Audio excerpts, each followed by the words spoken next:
Nagbanggaan sa Maynila ang isang motorsiklo at isang kotse. Aminado ang rider na nakainom siya. Ang nahulikam na disgrasya sa pagtuto ni Jomer Apresto. Kuha yan sa bahagi ng Maceda Street sa Sampaloc, Maynila mag-aalas 11 kagabi. Ilang saglit lang, isang motorcycle rider ang tumilapon matapos siyang bumunggo sa isang kotse.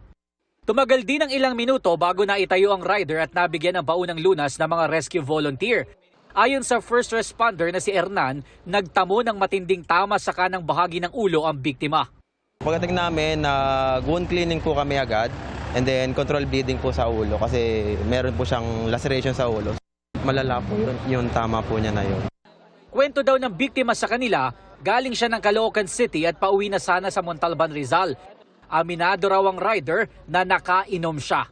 Lasing po siya kung ano siya sabi niya. Hindi niya rin po alam kung nasan yung wallet niya. Posibleng hindi rin daw suot ng biktima ang kanyang helmet na tumalsik noong mangyari ang aksidente.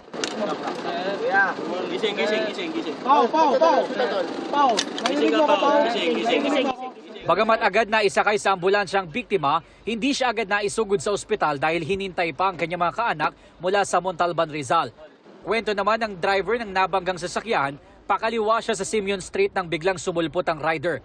Mabilis yung takbo niya, kaya layo nung tinalsikan niya. Nasa gitna na ako kaya yung tama ko nandun sa harapan. Handa daw siyang makipagtulungan sa mga otoridad. Dinala siya sa istasyon ng pulisya maging ang mga sasakyan na naaksidente para sa gagawing investigasyon.